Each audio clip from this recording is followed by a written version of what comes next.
we had finished teaching atomic structure. Doubts का जैसे मैंने कहा मैं हर लेक्चर करते जाऊंगी, तो आज मैं असाइनमेंट्स खत्म कर देती हूँ। आपके असाइनमेंट 10 और 11 के डाउट्स मैं आज आपको डिस्कस करवा दूंगी। अगले लेक्चर के डाउट्स क्या होंगे वो डिफाइन करवा देती हूँ, तो वो वाले एक्सरसाइजेस आप पहले खत्म करो और उसके डाउट्स में अगले लेक्चर डिसाइड करूंगी। तो वी विल डिफाइन कि कौन से डाउट होने वाले हैं। As per the planning, if you will check the group, I've sent you just now the next topics module. अगले टॉपिक का मॉड्यूल मैंने भेज दिया है। अगर आपने ग्रुप में चेक किया है तो I've given you periodic properties का booklet. So the next topic that I want to give you is periodic properties. I want you to start is periodic properties.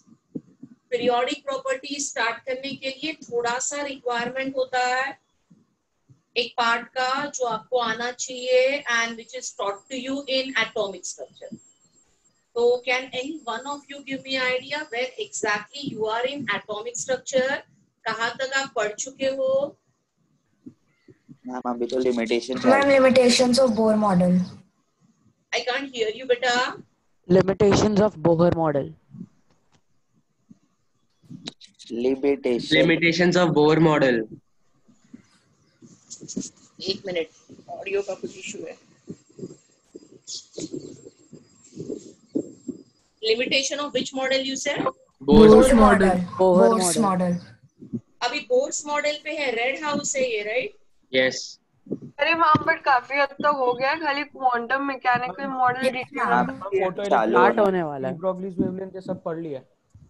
क्या पढ़ लिया मैम? फोटो इलेक्ट्रिक और de Broglie wavelength वगैरह, वो uncertainty principle सब पढ़ लिया है। मैम लिमिट्स तो आता है। लिमिट्स खाली सर ने लास्ट में पढ़ाया।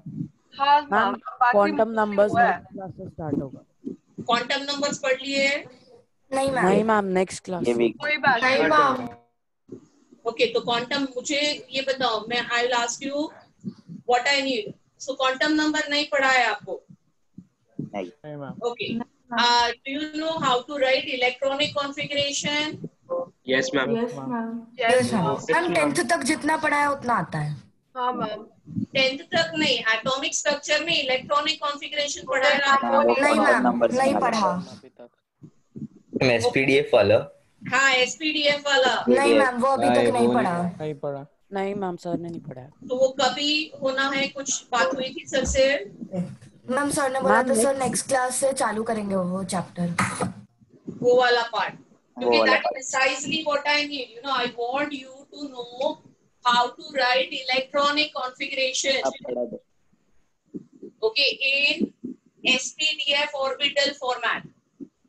तो वो जब भी आएगा तभी आपको क्लैरिटी आ जाएगी पीरियोडिक टेबल में मैं क्या कर रही हूँ। मेरे पास दो ऑप्शन है, एक तो नहीं स्टार्ट करो नया topic till sir will teach you और I just teach you how to write electronic configuration. Yes ma'am, second option without giving you theoretical background that he will do as he is teaching you that topic.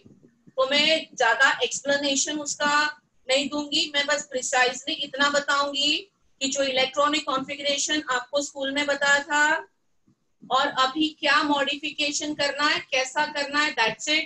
I'll just give you some 15 minutes practice of doing it. You will get go with writing electronic configuration. और जिसका सारा detailing sir ही करेंगे। क्या करूं आप मुझे बताओ। You want me to hold till sir teach you? I will do that. मुझे कोई इशू नहीं। फिर आज शायद डाउट ही कर पाऊंगी क्योंकि पीरियोडिक टेबल होल्ड कर नॉलेज के सिवा स्टार्ट करना मीनिंगलेस है। हाँ वही मैम, होल्ड कर लो, नेक्स्ट वीक कर देना एक बार में अच्छे से। बट नेक्स्ट वीक भी सर वहां तक नहीं पहुंचे तो क्या करूं मैं?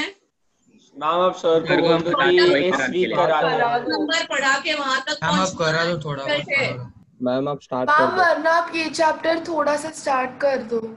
हम क्योंकि नेक्स्ट वीक भी सर ने बोला कि वो क्वांटम मैकेनिकल करेगा, शायद उसमें क्वांटम मैकेनिकल करके बेटा इलेक्ट्रॉनिक कॉन्फ़िगरेशन तक पहुंचने को 2 लेक्चर से ज्यादा लगेंगे सर को। वही एक लेक्चर में बहुत So today's lecture gone, but 2 more lecture gone will be too much, right? Just lingering in ma'am तो हम सर को बोलते हैं कि मतलब वही शुरू मैम आप करते हैं। पीरियोडिक प्रॉपर्टीज के बेसिक नहीं होता वैसे। बेटा पीरियोडिक प्रॉपर्टी का जो बेसिक है ना, first thing that I will teach you starts there. SPD. Yes ma'am. तो मैम हम कोई और टॉपिक है, हम कोई और टॉपिक है जो आप 2 लेक्चर्स में पढ़ा सकती हो? नहीं नहीं, ऐसा कोई टॉपिक आईआईटी में नहीं है जो 2 लेक्चर में मेरा पढ़ा के हो जाएगा। मैम तो सारे फिर टॉपिक मैम तो पढ़े आप हैं भी पढ़ा दो ना थोड़ा सा। मैम थोड़ा आप एसपीडी पढ़ा दो हम लोग को, थोड़ा बाद में भी वो आप क्लैरिटी ही आ करा दो। जाएगा। I think it make sense कि आपको इलेक्ट्रॉनिक कॉन्फ़िगरेशन तो स्कूल में पढ़ा ही दिया है ना? बस थोड़ा सा जो मॉडिफिकेशन अभी आपको करना है 11th स्टैंडर्ड में, वो क्या है ये मैं आपको बता दूंगी, जिसका डिटेलिंग आप एटॉमिक स्ट्रक्चर में करोगे, बट उसको यूज करके I will just teach you how to write the electronic configuration. Say I am very sure in the school 1 to 20 elements का इलेक्ट्रॉनिक कॉन्फ़िगरेशन आपको लिखने सिखाया ही होगा। Yes yes ma'am. हाँ, बस वो Yes, थोड़ा ma'am. सा मुझे क्या करना है, ट्यून करना है अलग पैटर्न में, इतना ही है। तो अगर मैं वो करती हूँ, I can start and utilise this time in going ahead in periodic properties. Otherwise, I will have to just wait doing the doubts for next 2-3 lectures, which I don't find makes more sense, right? Yes ma'am. Yes ma'am. Yes ma'am. आगे बढ़ जाता है topic में, makes more sense. I just need that part. Rest can be taken care in periodic table. और कुछ चाहिए नहीं, बस उतना सा पार्ट चाहिए। तो क्या करती हूँ मैं, स्टार्ट करती हूँ। Yes ma'am. आपको इलेक्ट्रॉनिक कॉन्फ़िगरेशन समझाना, बस ध्यान दो, ज्यादा कुछ नहीं है, जस्ट पे अटेंशन। तो एवरीबॉडी नोस कि when we have to write electronic configuration of any element, say I take example of sodium, जिसका एटॉमिक नंबर 11 है। तो आपने जो इलेक्ट्रॉनिक कॉन्फ़िगरेशन सोडियम का स्कूल में पढ़ा वो 281 है।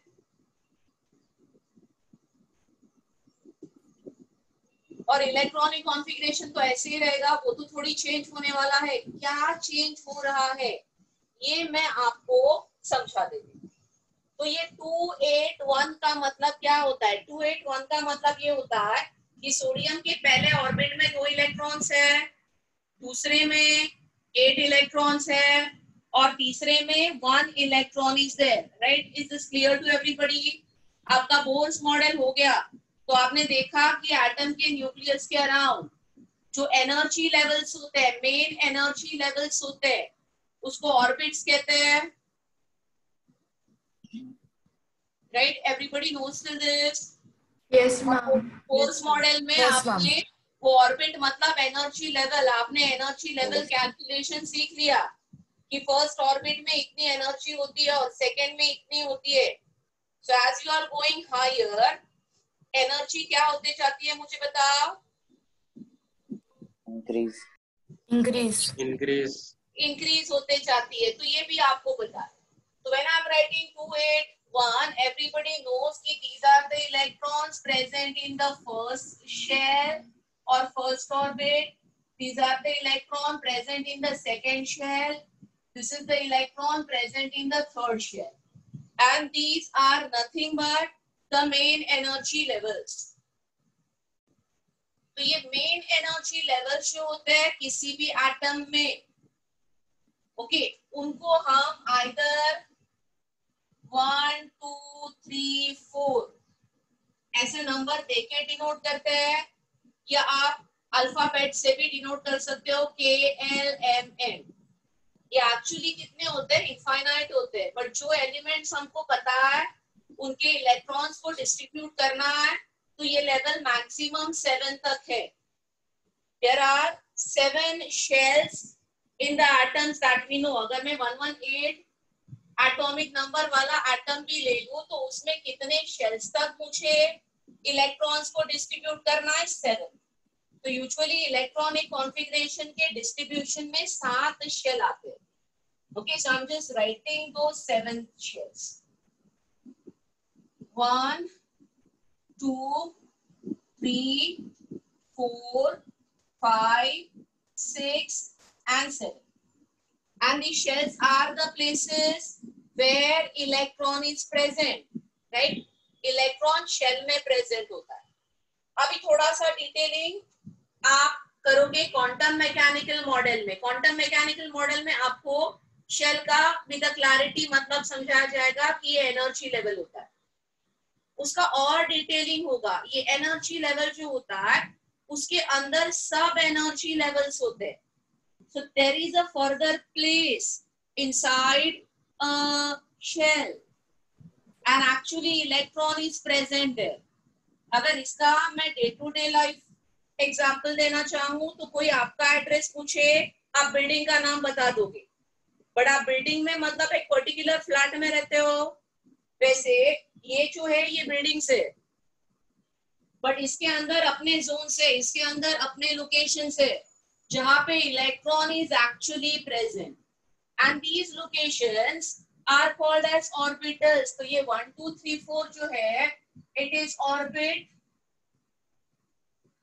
और शेल्स. और ऑर्बिट के अंदर जो प्रेजेंट होता है actual 3 dimensional region where probability of finding electron is high is called as orbital. Orbitals कितने हैं, क्या है, ये हम समझेंगे. But the main orbitals that I need to again distribute electron are these 4 only. S orbital, p orbital, d orbital and f orbital. These are the 4 orbitals where actually I can distribute electron in all 118 elements. Theoretically, जब भी आप atomic structure पढ़ोगे तो आपको orbital का calculation समझाया जाएगा और कौन से ऑर्बिटल्स हो सकते हैं इसके बारे में भी आप डिस्कस करोगे. बट मुझे 118 एलिमेंट्स के इलेक्ट्रॉन्स को डिस्ट्रीब्यूट करना है, जिसके लिए मुझे बस ये 4 ऑर्बिटल समझना more than enough. As in 118th element also only these 4 orbitals are present. तो जैसे मैंने कहा ये ऑर्बिट है मेन एनर्जी लेवल, ये ऑर्बिटल है सब energy level, and actually the electron is present here. तो अभी हमको करना क्या है, बस हमको ये करना है कि इंस्टेड ऑफ सेइंग कि ये सोडियम के फर्स्ट शेल के इलेक्ट्रॉन्स 2 इलेक्ट्रॉन फर्स्ट शेल में है, instead of that I have to just say in which orbital of first shell it is present. ये फर्क मुझे इलेक्ट्रॉनिक कॉन्फ़िगरेशन में करना है. तो उसके लिए मैं आपको बता देती हूँ कि हर शेल में कौन से ऑर्बिटल्स आपको कंसीडर करने हैं and what is the basic rule of writing electronic configuration, जिससे आप कॉन्फिडेंटली सब एलिमेंट्स का इलेक्ट्रॉनिक कॉन्फ़िगरेशन लिख पाओ. तो जो फर्स्ट ऑर्बिट या फर्स्ट एनर्जी लेवल होती है उसमें बस एक ही शेल है, एक ही ऑर्बिटल है एंड दैट इज दिस. जो आपका सेकेंड शेल है उसमें 2 ऑर्बिटल है, sp है और pp है. थर्ड शेल में 3 ऑर्बिटल है, s है, p है और d है. How do we know this? What are the calculations behind this? You will be taught in atomic structure. Fourth में S, P, T and F है. Now to write electronic configuration in fifth, I just need these 4 orbitals. Actually fifth में और एक orbital आएगी, but जो हमको नहीं चाहिए electronic configuration के लिए. Sixth shell में बस हमको s, p और d ऑर्बिटल ही चाहिए. एक्चुअली यहाँ पे और 2 ऑर्बिटल्स आएंगे, बट वो हमको नहीं चाहिए to write electronic configuration of 118 elements. और 7th में मैं 2 ही ऑर्बिटल ले रही हूँ. इसमें और ऑर्बिटल्स थ्योरेटिकली हो सकते हैं, बट वो एलिमेंट जिसमें वो ऑर्बिटल्स है we haven't discovered. So these are the orbitals that I need to write the electronic configuration of 118 elements. तो इसका मतलब क्या हुआ कि जो इलेक्ट्रॉन हमने फर्स्ट शेल में लिखा वो एक्चुअली फर्स्ट शेल के s ऑर्बिटल में प्रेजेंट होता है, और जो इलेक्ट्रॉन हमने सेकेंड शेल में लिखा वो सेकेंड शेल के मे बी s और p में प्रेजेंट होगा। थर्ड शेल का इलेक्ट्रॉन s, p या d में प्रेजेंट हो सकता है। So instead of putting electron just in second shell and writing 8, we will be distributing those electrons in s and p this way.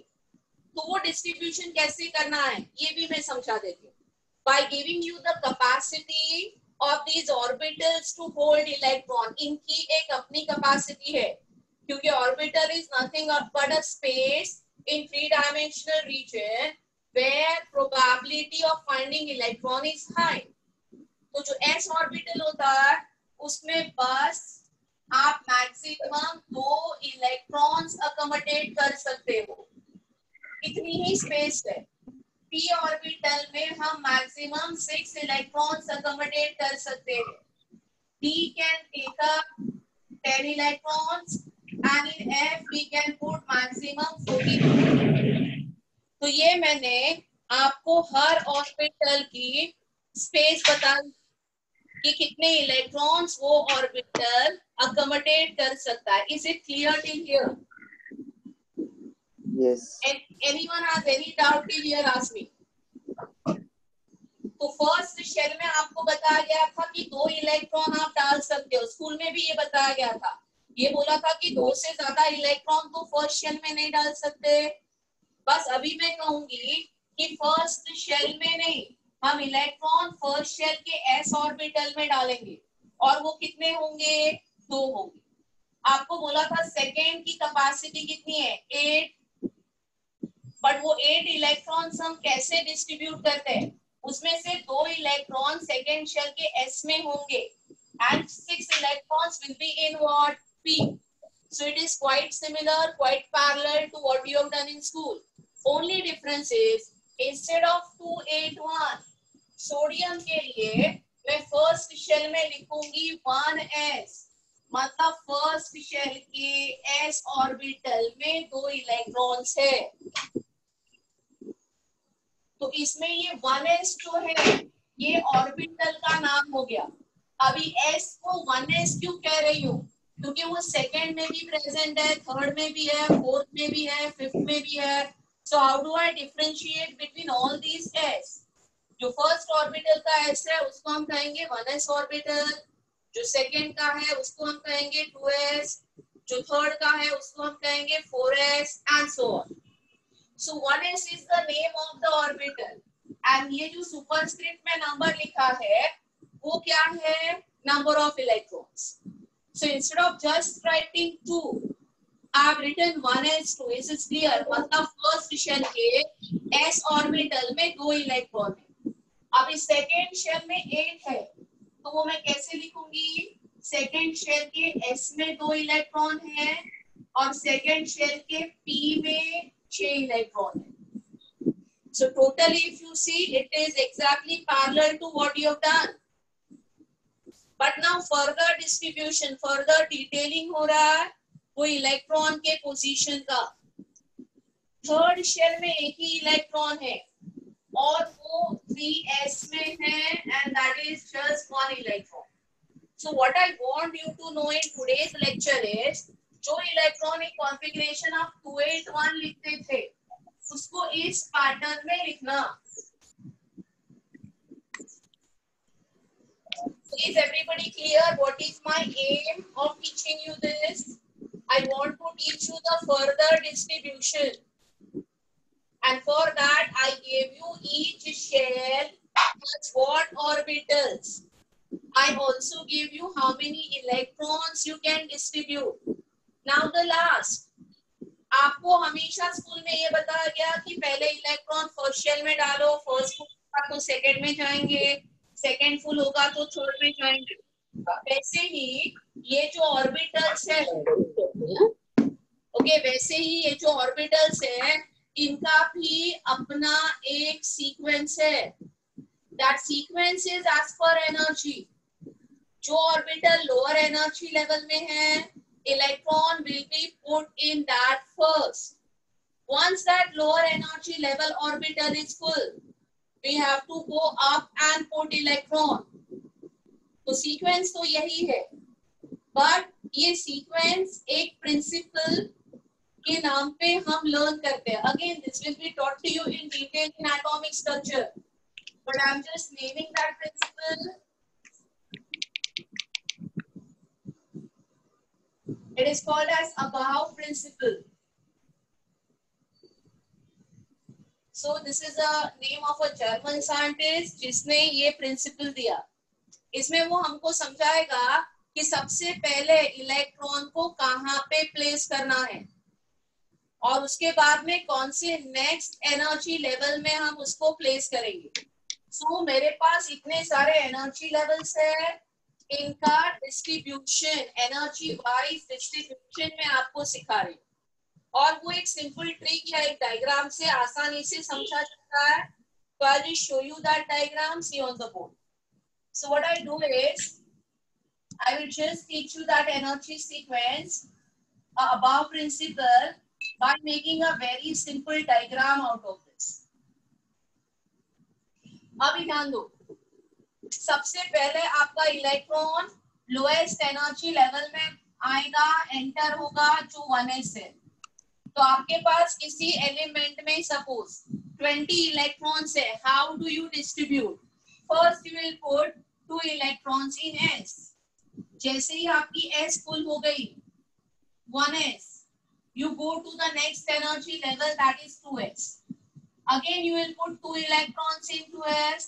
Once 2s is full, you will go and put it in 2p. Once 2p is full, it is 3s.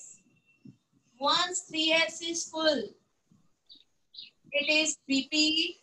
3p को full करने के बाद हमको 4s में जाना है. तो देखो ये सीक्वेंशियल नहीं है, 3p के बाद 3d नहीं आएगा, यहाँ तक सीक्वेंस है, बट इसके आगे 3p के आगे सीक्वेंस चेंज हो जाता है. And that's the reason you must know this. तो 3p के आगे electron enters in 4s. 4s full हो गया, it will go in 3d. 3d full हो गया, it will go in 4p. 4p के बाद it will go in 5s, और 5s फुल होने के बाद it will go in 4d, then 5p, then 6s. 6s full होने के बाद आप देख सकते हो it went in 4f and then 5d and then 6p and then 7s, and ये 7s फुल होने के बाद it is entering in 5f, 6d and 7p. 7p is the last orbital that we need, okay, to accommodate last electron which is present in 118 atomic number वाले element. तो ये जो मैंने diagram दिया है ये क्या है? ये ऑर्बिटल्स का एनर्जी सीक्वेंस है, जो अदरवाइज मैं आपको एनर्जी वाइज लिख के भी बता सकती हूँ, बट जिसको याद करना डिफिकल्ट है. इसका मतलब क्या है? लोएस्ट एनर्जी पे, सबसे कम एनर्जी पे क्या होता है? 1s. 1s के ऊपर क्या होगा? 2s. 2s के ऊपर होगा 2p. उसके ऊपर 3s है, फिर 3p है, फिर है 4s, and then is 3d. Right? After 3d, see what comes in above principle. It is 4p. After 4p, the next energy level is 5s. So see, I'm going in sequence. मैं यहाँ पे आ गई 4p से 5s. Then I have to get back to 4d. And after 4d, the next level, ये क्या आ गई? देखो आपकी 4p.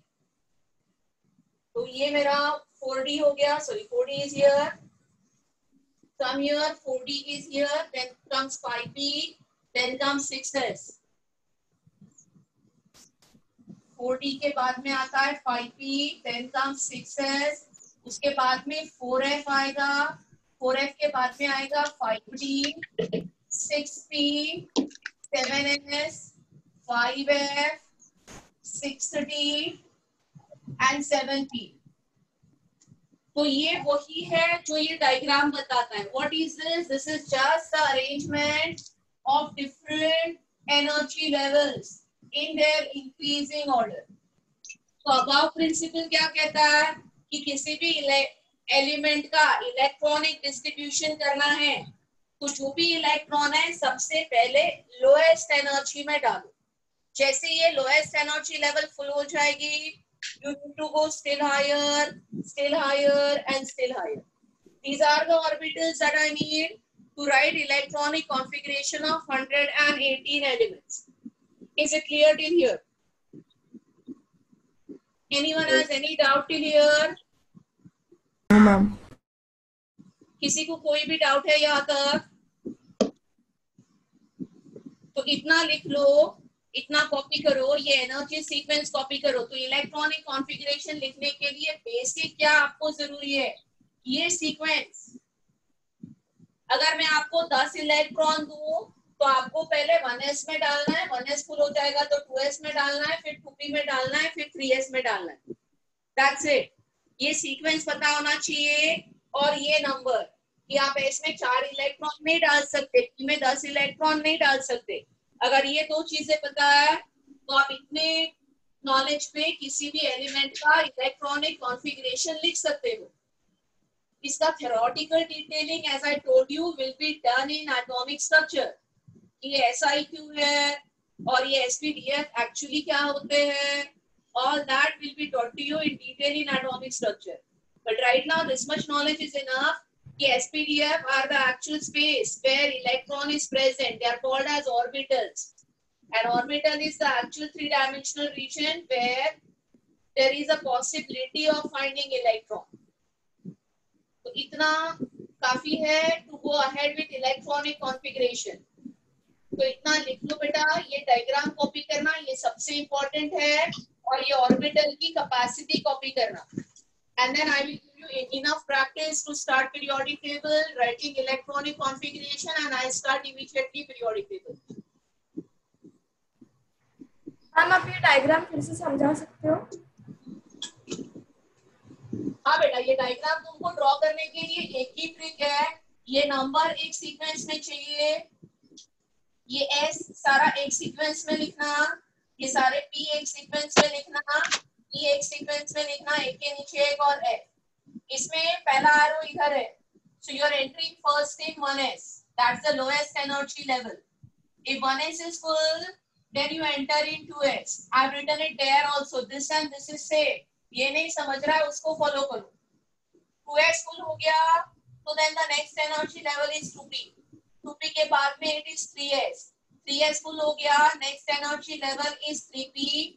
3p के बाद में आता है 4s. 4s full हो गया, it is 3d. 3d के बाद में आता है 4p. 4p के बाद में आएगा 5s. 5s full हो गया तो we go back to 4d. Then is 5p. Then is 6s. After 6s is full, it is 4f, 5d, 6p, and then 7s. 7s is full, it is 5f, 6d, and 7p. So this diagram is nothing but it is telling you this energy sequence. ये energy sequence इस format में learn करना difficult है और इसके लिए ये diagram दिया है क्योंकि आप इसको आसानी से याद रखो. ये दोनों चीजें विद प्रैक्टिस आसानी से आ जाती है. As we go ahead, you will be doing so much of practice of all this. Ma'am दोनों बनाया एक ही बनाया? दोनों लिख लो बेटा, दोनों लिख लो. एनर्जी सीक्वेंस भी दिया है वो भी लिख लो और ये डायग्राम भी लिख लो और जो भी आपको आसान लगे प्रैक्टिस करते वक्त उसको यूज करो.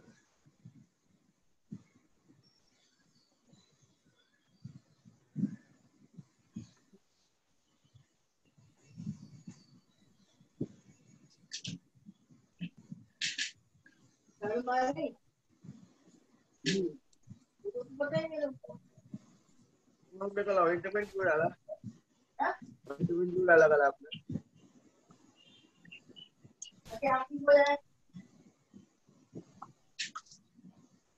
ऑइंटमेंट से कुछ नहीं होता, तो कचरा निकलता है। डॉक्टर को बेवकूफ है देने के लिए।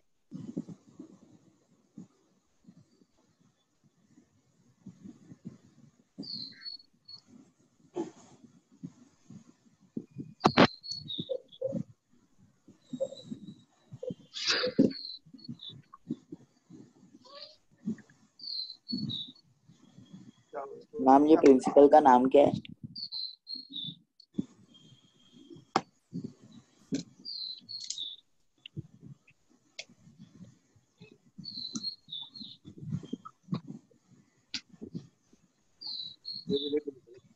ओके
सर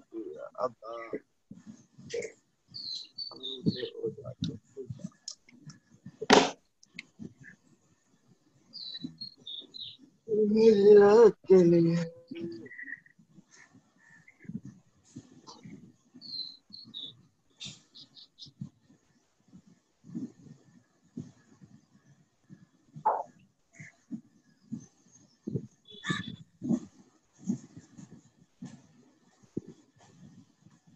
हो गया क्या इतना कॉपी करके? Yes ma'am. Great.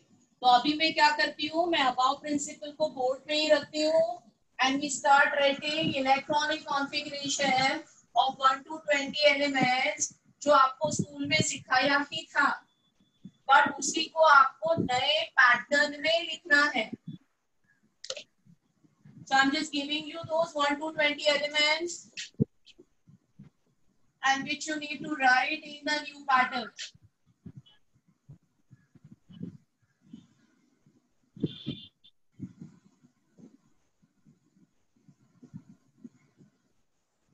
So start writing.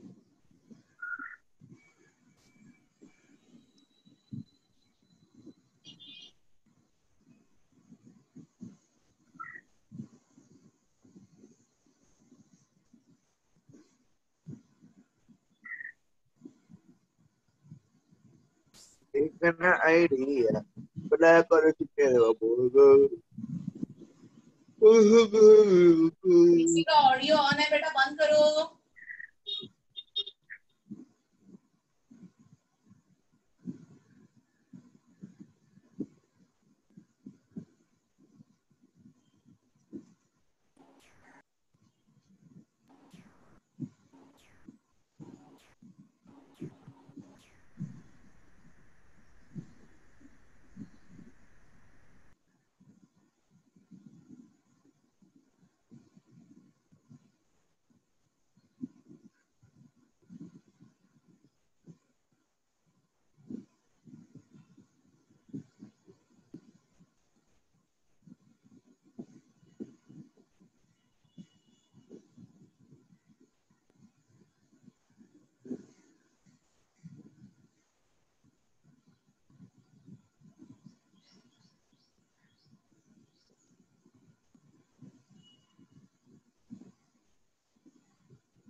तो अभी कैसे लिखना है, जिसको नहीं समझा फिर से ध्यान दो। हाइड्रोजन का इलेक्ट्रॉनिक कॉन्फ़िगरेशन आप 1 लिखते थे पहले, तो 1 के जगह पे वो फर्स्ट शेल का जो ऑर्बिटल है 1s उसमें प्रेजेंट होता है, और 1s ऑर्बिटल में एक इलेक्ट्रॉन प्रेजेंट होता है। तो हाइड्रोजन का इलेक्ट्रॉनिक कॉन्फ़िगरेशन बन जाएगा 1s1। जो हम सुपरस्क्रिप्ट में ऊपर लिख रहे हैं वो इलेक्ट्रॉन का नंबर है। So when I am writing it like this, 1s, ये 1s क्या है? This is orbital, ये ऑर्बिटल का नाम है जिसमें इलेक्ट्रॉन प्रेजेंट होता है। और ऊपर सुपरस्क्रिप्ट में ये जो नंबर लिख रही हूँ,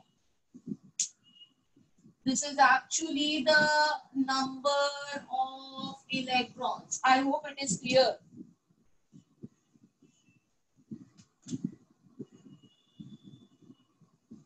So start distributing.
Done, ma'am.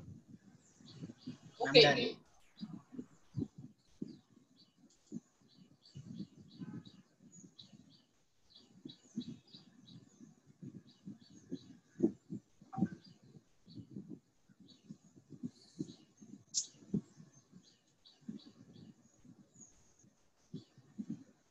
So I'll just write, please check.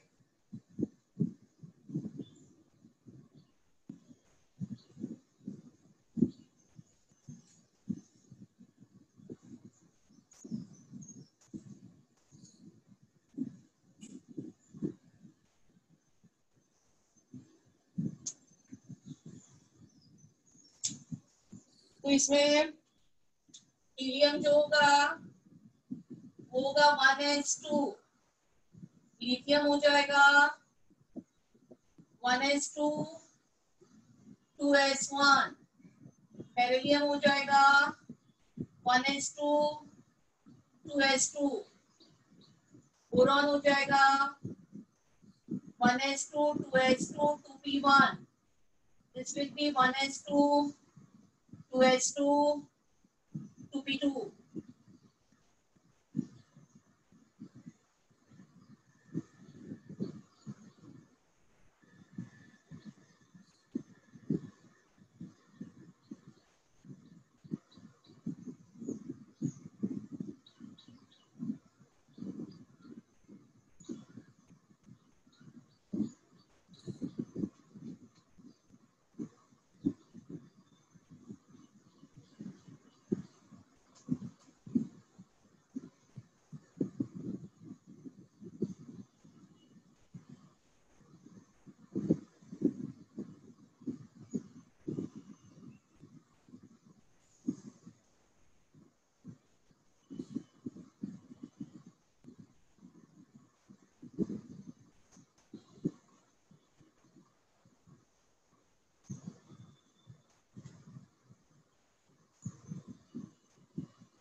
So please check what you have written.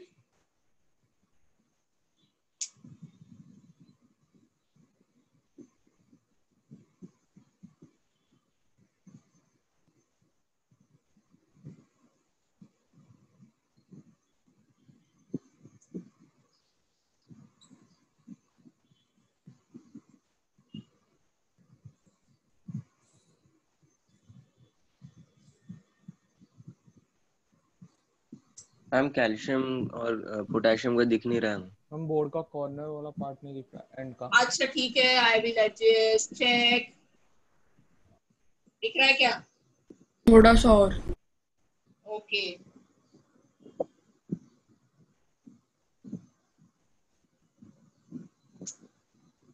देखो, दिखा? हाँ मैम। नहीं तो मैं कैल्शियम पोटेशियम ये साइड लिख दूंगी अगर नहीं दिख रहा है।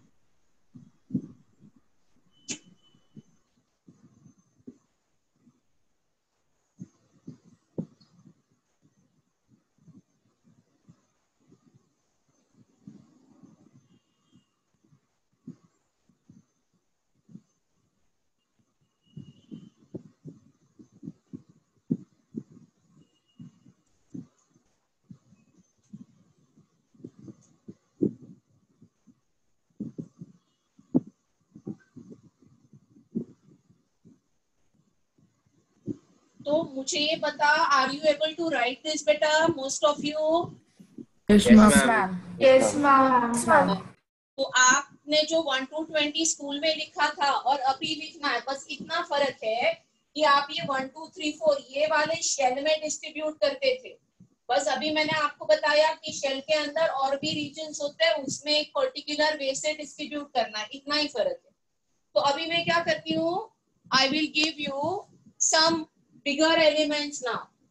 आप उसका एक दो का ट्राई करो and I start with periodic properties.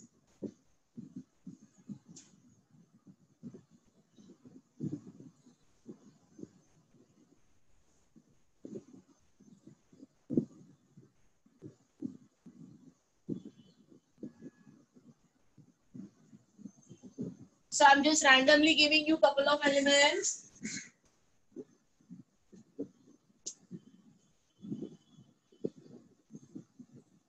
Try writing.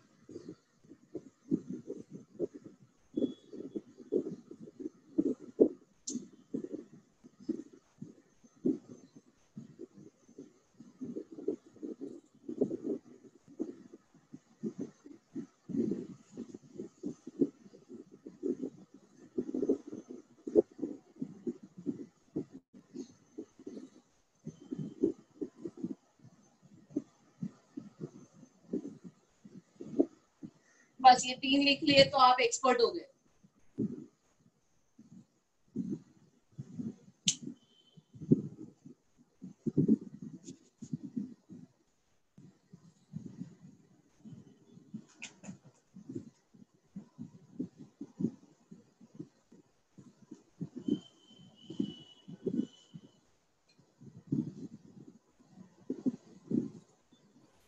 Ma'am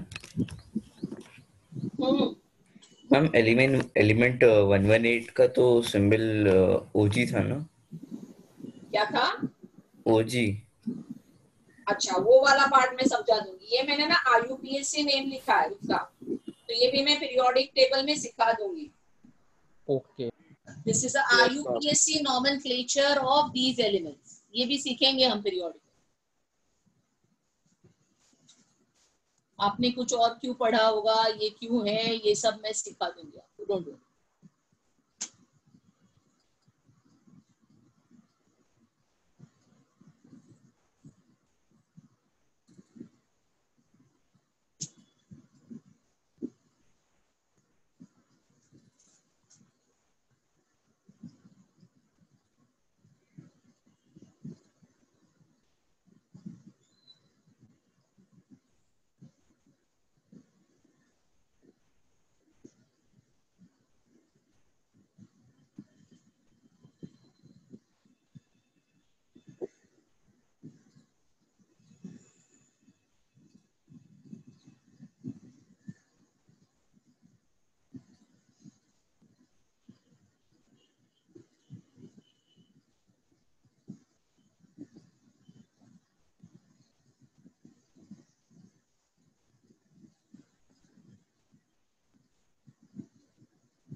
ये UUO होगा, सॉरी. हाँ, UN नहीं, small u.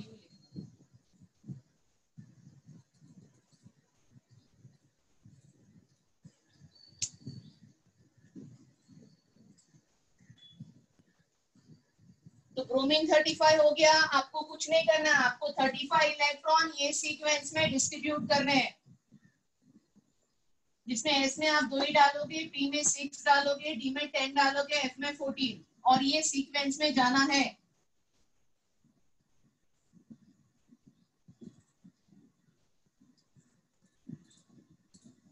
Done ma'am.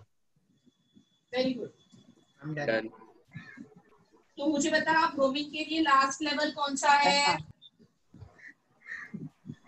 4p5. Francium के लिए लास्ट लेवल कौन सा है? 7s1. 7s1.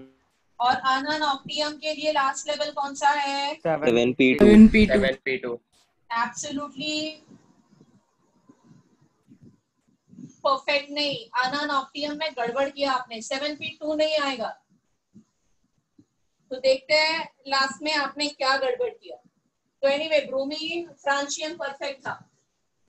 तो bromine will be 1s2.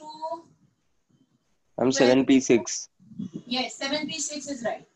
2s2, 2p6, 3s2, 3p6, 4s2, 3d10, 4p5. ये आ गया सबको?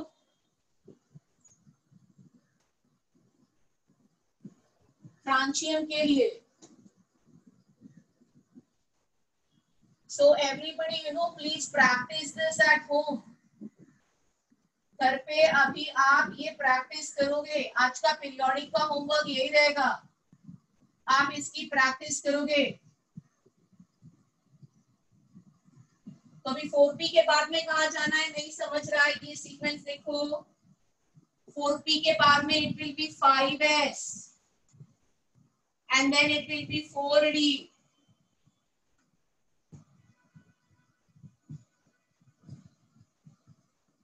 and 4d के बाद में 5p6 then 6s2 6s2 के बाद में it goes back to 4f. I'm writing here 4f14 6p 4f14 के बाद में आएगा 5d10 फिर आएगा 6p6 and then 7s1. Is it clear till Francium? और आपका अनंत ऑक्टियम में ये सारे और लेवल्स यूज हो जाएंगे 7p तक।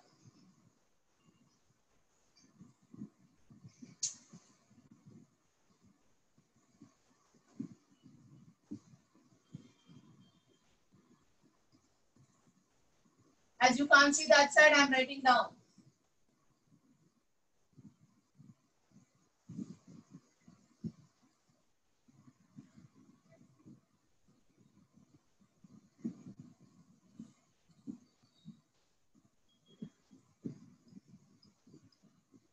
अभी देखो 7s2 के बाद में मुझे कहाँ जाना है 5f, फिर कहाँ जाना है 6d और फिर जाना है 7p and this is 118.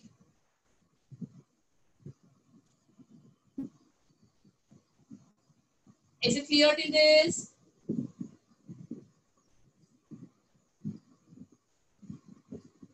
Yes. Anyone has any doubt till this? बढ़िया।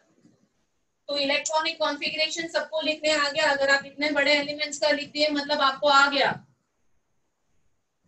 So I go ahead and start this new unit, periodic properties. Yeah, basically we are learning classification of elements. तो ये classification of elements जो है ये जैसे chemistry develop होना start हो गया तब से स्टार्ट हो गया। सबसे अर्लीस्ट क्लासिफिकेशन बहुत क्रूड था, मेटल्स एंड नॉन मेटल्स। तो जो भी element at that time known थे उनको क्लासिफाई किया as metals and non metals. But ये क्लासिफिकेशन फेल हो गया as there were elements present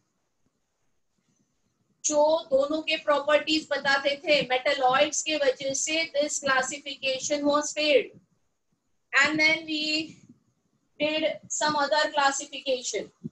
तो classifying elements was a need as with the discovery of new and new elements it was difficult to remember and systematically understand the properties. Are you getting it?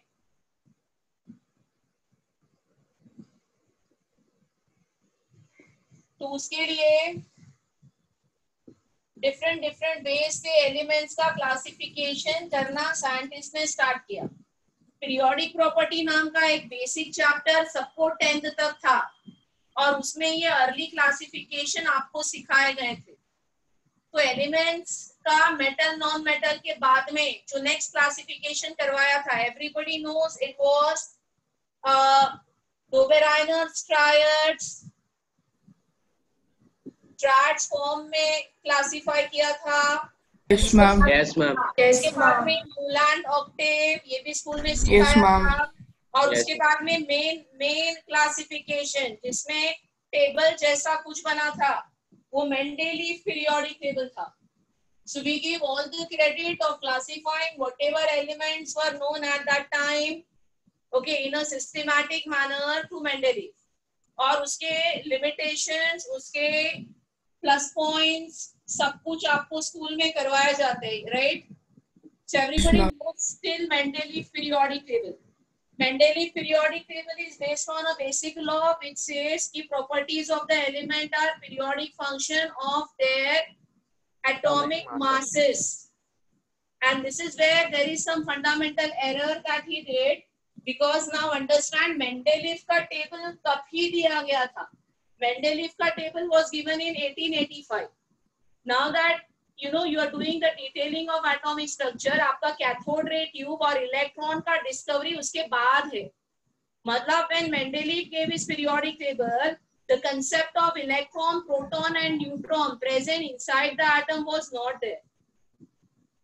And that's the reason Mendeleev was clueless about electrons and how electrons control the chemical property. ये aspect Mendeleev को clear नहीं था, क्योंकि electron की discovery होने से पहले Mendeleev ने अपना क्लासिफिकेशन कर लिया. But obviously after the discovery of electron in from the same lab, Mendeleev के लैब में ही, there is a scientist called Moseley. He studied X-rays coming out from these elements and he understood कि ये जो properties होते हैं element के, वो मेनली फंडामेंटली इलेक्ट्रॉन पे डिपेंड करते हैं. And इसके लिए he gave a modern periodic table जिसका basic आपका periodic law है कि properties of the element are periodic function of their atomic number or number of electrons present in them.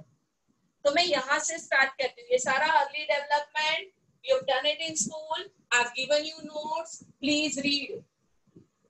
I'm not doing any details of triads, octave and Newland's octave and Mendeleev's periodic table. यहाँ तक आपने school में पढ़ लिया है.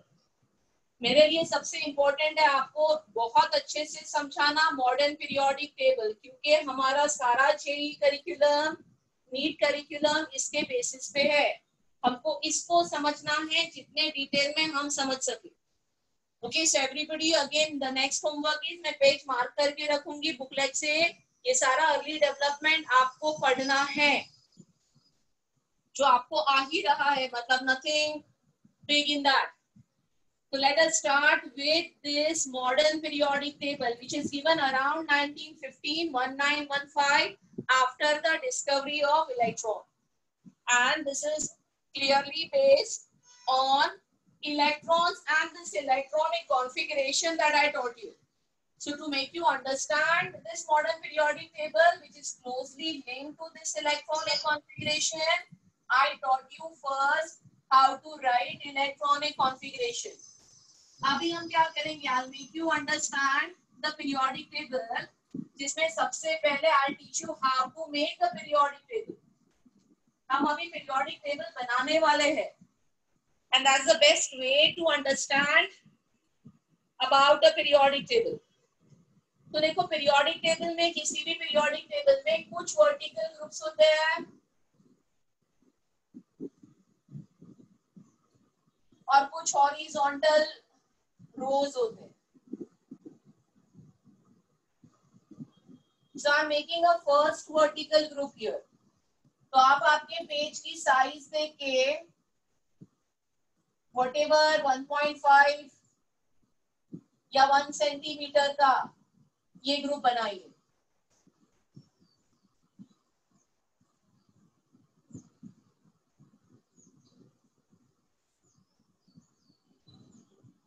और जिसमें 8 horizontal रोज होंगे. Exactly same way. So what you can do is you can use a double side page, पूरा डबल यूज करना पेज को और बना लेना.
So if you made this is the first group of the periodic table. Leave some space here. यहाँ पे जगह छोड़ना, एकदम आपके पेज के एक्सट्रीम लेफ्ट से स्टार्ट नहीं करना. Leave some space here and start with the first group. और जैसा आपने फर्स्ट ग्रुप बनाया है प्रिसाइजली वैसे ही make a second group.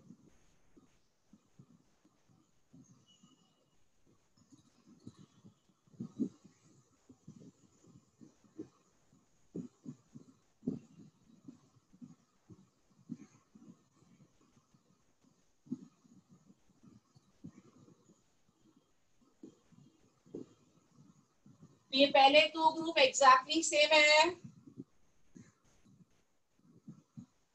They are tall groups. So you will see as we go ahead, some groups are small and some groups are tall.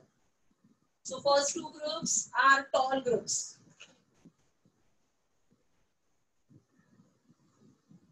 एक बार draw कर लो, फिर मैं आपको एक ट्रिक बताऊंगी जिससे आपको आसानी हो जाएगी पीरियोडिक टेबल में एलिमेंट्स को और उनके पोजीशन को मेमोराइज करने में.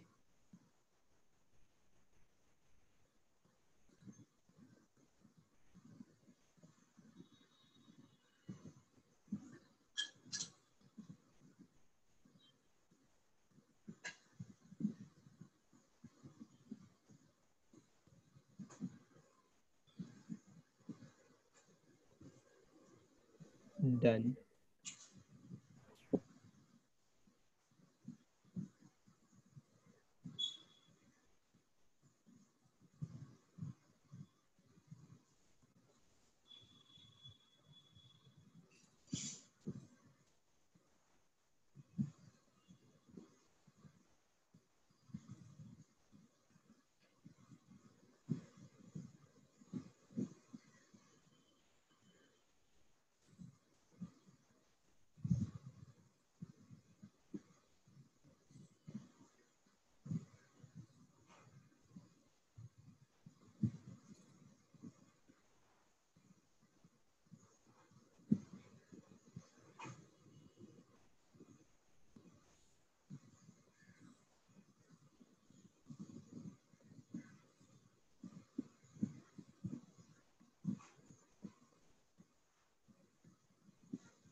तो ये फर्स्ट ग्रुप होने के बाद अभी ध्यान दो, अभी आगे के ग्रुप छोटे ग्रुप है. कहां से स्टार्ट करना है? देखो 1 2 3 से स्टार्ट करना.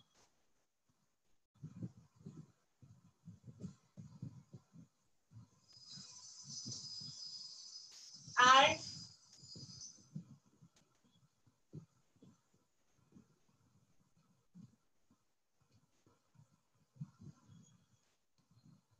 तीसरे नहीं 4 से स्टार्ट करना. दिस टाइम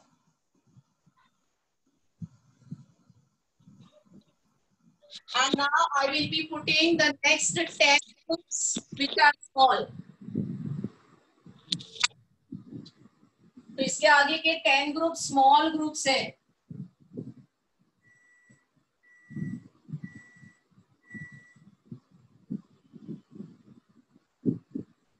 मैम इसमें ऑर्बिटल्स भी लिखने पड़ेंगे. मैं ऑर्बिटल्स की कुछ बात ही नहीं कर रही हूँ, मैं बस तुमको पीरियोडिक टेबल के अभी ग्रुप्स और रोज बता रही हूँ. ऑर्बिटल्स कहाँ से आ गए यहाँ पे?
यहाँ तक जब भी आओगे तो एक नंबर से चेक करोगे तो ये 1 and 2, group 1 and group 2 which are tall, 3, 4, 5, 6, 7, 8, 9, 10, 11 and 12 तक पहुंच जाओगे। और ये आपके 3 to 12 आपके शॉर्ट ग्रुप से।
यहाँ तक हो गया सबका?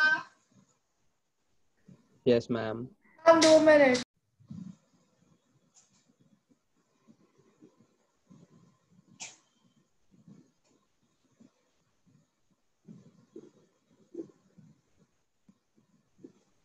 देखो पीरियोडिक टेबल में टोटल 18 वर्टिकल ग्रुप्स होते हैं, हमने 12 बना लिए। We finished making 12. 6 बाकी है। How those 6 will be? Exactly like 1 and 2. 1 and 2 जैसे टॉल ग्रुप अभी हमको 13 to 18 बनाने हैं। तो ये 12 के आगे का जो ग्रुप है वो टॉल ग्रुप है। इस लेवल में जाना है, इस लेवल में, यहाँ पे। तो आपके पास तो रूलर वगैरह सब है, आप आसानी से बना सकते हो। I have to make 6 groups now.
So when you will come to the last, it will be 18.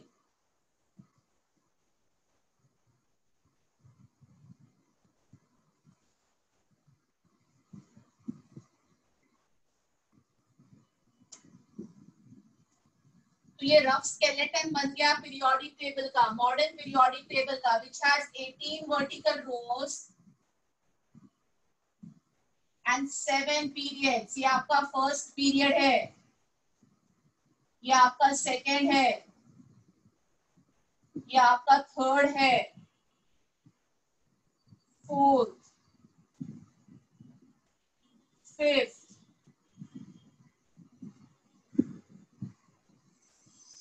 Sixth and seventh. तो यहाँ तक आओ सब लोग, then I go ahead and make you understand more about it.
हो गया सबका?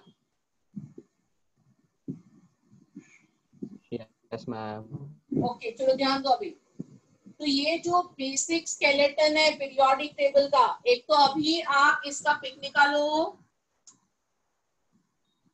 और जिसका प्रिंट आउट या जेरोक्स आप बाद में निकाल सकते हो, या फिर से एक बार ऐसा रफ स्केलेटन बना के उसके जेरोक्स कॉपीज बना दो। क्या करेंगे आप उसमें? आप उसमें एलिमेंट्स एक पर्टिकुलर सीक्वेंस से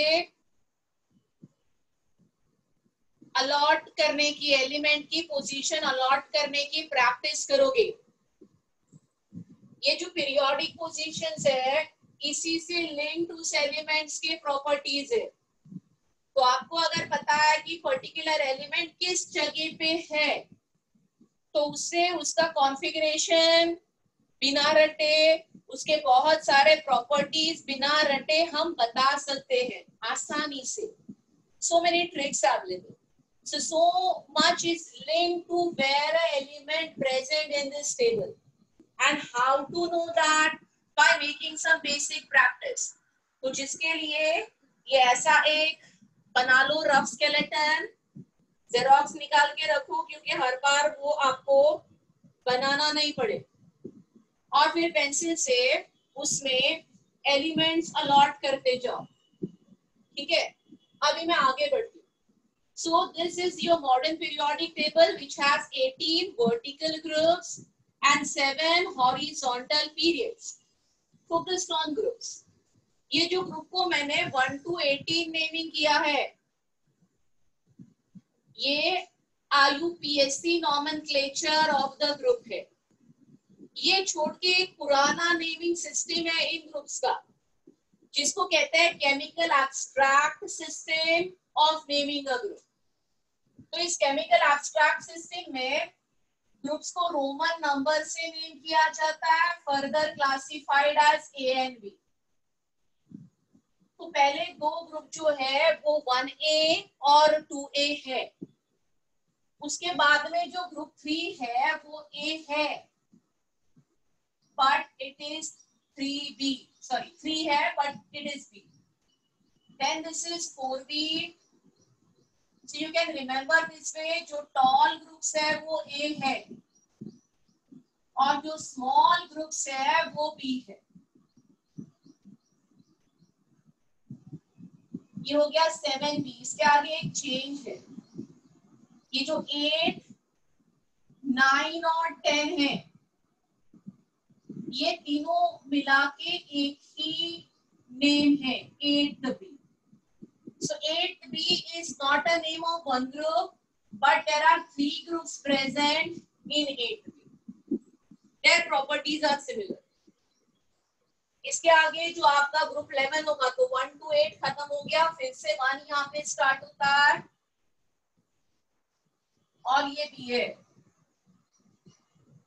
और ये 2B है। And now this is 3B,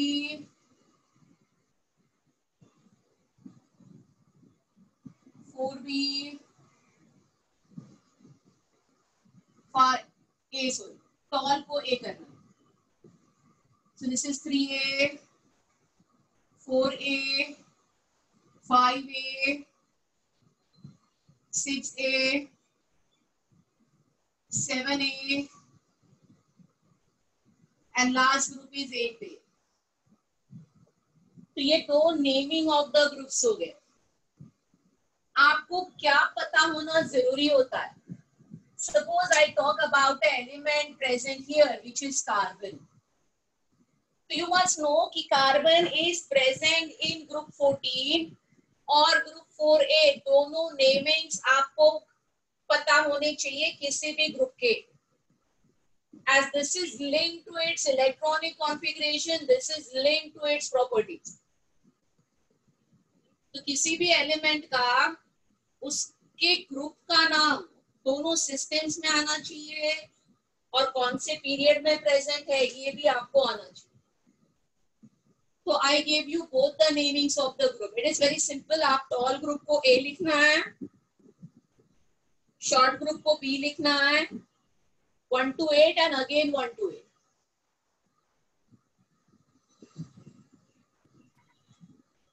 ma'am A B का मतलब?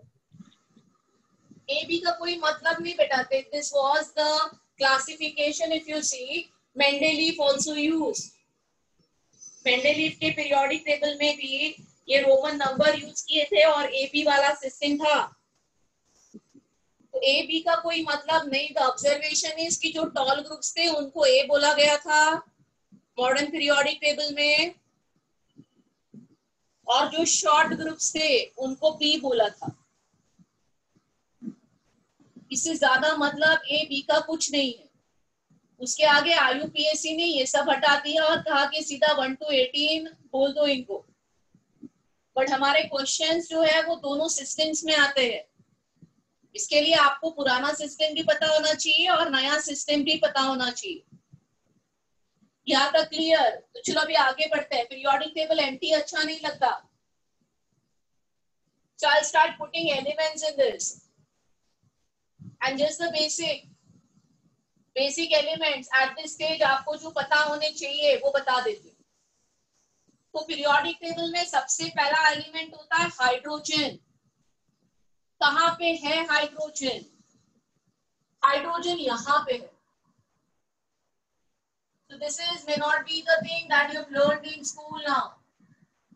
हाइड्रोजन की अपनी एक अलग पोजीशन है जो फर्स्ट पीरियड में तो है. This is in first period but this is not belonging to any group and this is what will be taught to you in detail in a topic called hydrogen which you will learn in inorganic chemistry. Hydrogen के जो properties है आपको school में यहाँ पे लिखा होगा hydrogen. As earlier it used to be placed in 1A group, but we realized कि 1A group में तो सारे मेटल्स होते हैं, उसके साथ में हाइड्रोजन को प्लेस करना सही नहीं है. और इसके लिए फर्स्ट पीरियड में ये सारे पोजीशंस एम्प्टी है. And we have an element here that is helium-2. And hydrogen is given a unique position in first period, but not belonging to any group. Periodic table के बीचों बीच ऊपर first period में मैंने hydrogen को लिख दिया है.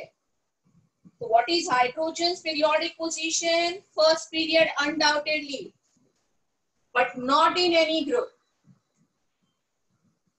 It has been given this unique position as its properties are unique. More knowledge about it you will get in a topic called hydrogen and its compounds in inorganic chemistry. तो मेरे पहले period में कितने elements है? 2. And it begins with hydrogen 1, it ends with helium 2. My second period is beginning here with lithium 3, and then is beryllium 4, then is boron 5, carbon 6, nitrogen 7, oxygen 8, fluorine 9, neon 10. तो second period आपको क्या पता होना चाहिए? Every period is beginning with which element, मतलब first day के members, and you must know every period is ending with which element, मतलब group 18 के मेंबर्स. ये हमको पता होनी चाहिए. And how many elements are there in each period. तो आपका first period with 2 elements is called shortest period. इसको हम शॉर्टेस्ट पीरियड कहते हैं. बस 2 एलिमेंट्स है इसमें, शॉर्टेस्ट पीरियड है ये. सेकेंड पीरियड को शॉर्ट पीरियड कहते हैं which begins with lithium 3 and ends with neon 10. So I'm just writing the elements present in first A group. So it is lithium, sodium, potassium, rubidium, cesium, and francium. Francium. You will also learn flawlessly writing this with the numbers that I am writing. I teach you tricks. सब आप लिख सकते हो flawlessly with numbers, कोई दिक्कत नहीं होगी. तो ये फर्स्ट के ग्रुप जो है इसको कहते हैं alkali metal family. They are alkali metals, very reactive metals. So every period will begin with alkali metals and every period will end with inert gases or noble gases. So there will be argon, krypton, xenon, radon, and this is unobtainium 118. Last element जिसका हमने electronic configuration लिख दिया. So every period is beginning with alkali metal and it is ending with inert gases. So I gave you names of two families. You must know about them. I complete the third period. Third period में it begins with sodium 11. There is magnesium 12, aluminium 13, silicon 14, phosphorus 15, sulfur 16, chlorine 17 and argon 18. So you count the number of elements in third period, it will be 8. तो आपका first period shortest है और आपका second and third period short है.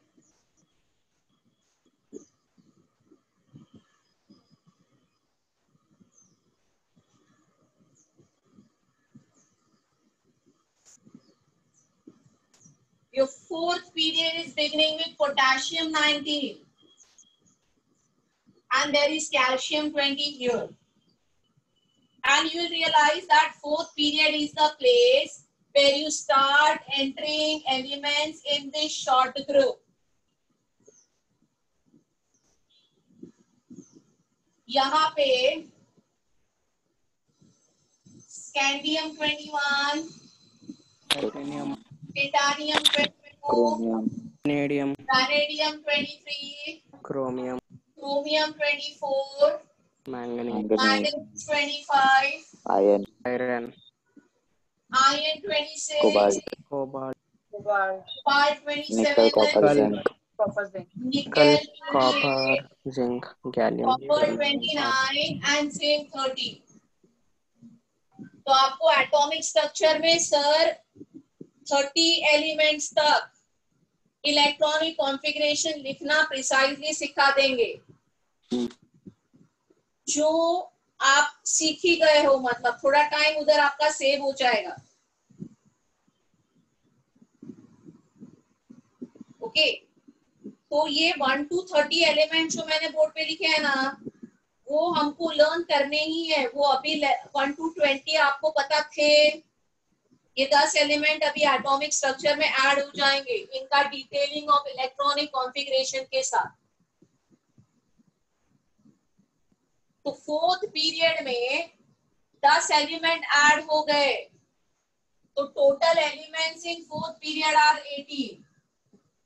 It starts with potassium 19 and it goes to krypton 36. Your fifth period also will have 18 elements.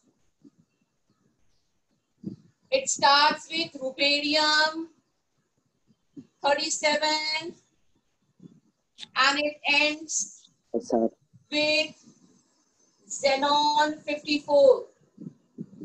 18 elements. अभी 6th period में कुछ change है. वो क्या है मैं आपको बताती हूँ. तो यहाँ तक आपने सब एलिमेंट्स लिखे. Yes. तो ये छोड़ के हैलोजन एक फैमिली है जिसके बारे में भी must know little bit more. So it has chlorine, chlorine, there is bromine here, iodine, astatine, और यहाँ पे 117 जिसका नाम है अनसेप्टियम। ये नॉमेनक्लेचर में सिखा दूंगी आपको। तो एक हैलोजन फैमिली 3 मैंने लिख दी, आसान है, पता होना जरूरी है।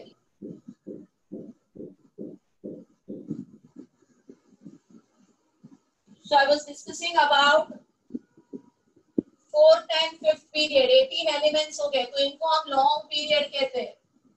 ये दोनों लॉन्ग पीरियड है और 6th और 7th लॉन्गेस्ट है, क्योंकि 6th और 7th में 18 प्लस 14 एलिमेंट ऐड हो जाते हैं और ये टोटल 32 होता है।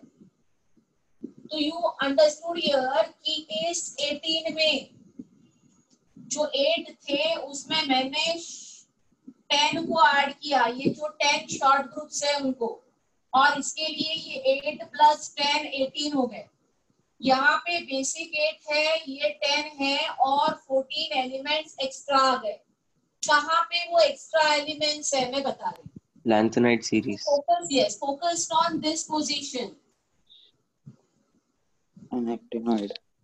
तो ये जो पोजीशन है ये 3rd ग्रुप 6th पीरियड है। इसमें जो एलिमेंट आएगा वो है लैंथेनम 57 और इसी के साथ इसी पोजीशन में 14 और एलिमेंट्स है, starting with cerium 58 to lutetium 71, जिनको पीरियोडिक टेबल के नीचे इलैबोरेट करके लिखा हुआ होता है, पर इसकी पोजीशन बिलो द टेबल नहीं है। इसकी पोजीशन है ग्रुप 3 6th पीरियड और इस 14 मेंबर्स के ग्रुप को कहते हैं लैंथेनाइड्स। तो अगर आप इस पोजीशन को देखोगे तो इस पोजीशन में टोटल 15 एलिमेंट्स है और ये इस टेबल का बिगेस्ट ड्रॉबैक है, लिमिटेशन है, as every element should be given a separate position. But if he does that, this table will fail. इसके जो प्रॉपर्टीज की पीरियोडिसिटी है जो अब तक मैंने डिस्कस करना स्टार्ट भी नहीं किया, जब भी मैं करूंगी मैं आपको समझाऊंगी कि अगर हम इनको ऐसे ग्रुप करके इस पोजीशन पे नहीं रखते हैं तो ये पीरियोडिक टेबल लैंथेनम 57 पे फेल हो जाएगा। It won't show periodicity in property beyond lanthanum 57. So we considered this as a drawback of modern periodic table. आपके किसी भी 12th स्टैंडर्ड के बाद के कॉम्पिटिटिव एग्जाम के लिए यही पीरियोडिक टेबल करना है, बट इसका ये मतलब तो नहीं कि पीरियोडिक टेबल में आगे डेवलपमेंट्स नहीं हुए। हम 1915 में जो एक टेबल दिया, क्या हम उसी पे है आज के तारीख तक? Answer is no. There are many people who have given many periodic tables, many different ways of classifying. Latest table जो फॉलो हो रहा है वो एक स्पाइडर के वेब जैसा है, सर्कुलर है, तो गूगल करके देख लो, extra information, but definitely questions are coming from this, but extra knowledge अभी क्या चल रहा है, तो वो ऐसे सर्कुलर पैटर्न में स्पाइडर वेब जैसे पीरियोडिक टेबल चाहता है, जिसमें ये जो ड्रॉबैक है ना, ये गलतियां कि एक पोजीशन पे 15 एलिमेंट्स को डाल देना, ये सब ओवरकम हो गए हैं। But of course we don't have to understand that, we have to understand this only, as our questions are coming from this only. तो हमारा सिलेबस इसी पे है, हमको इसी को समझना। तो आपको समझ में आया 8 basic plus 10 plus 14 total 6 period में 32 कैसे होता है? और यही चीज रिपीट होगी exactly below this group 3 and 7 period.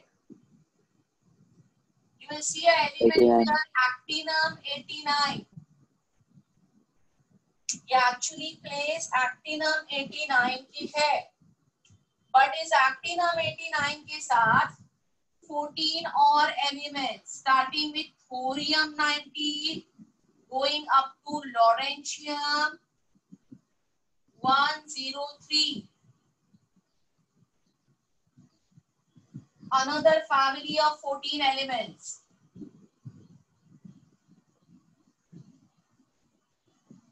इस फैमिली को कहते हैं एक्टिनाइड्स.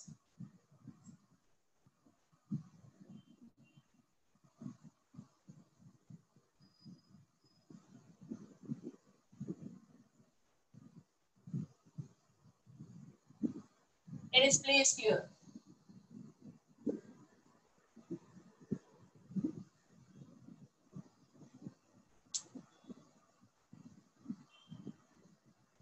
All clear?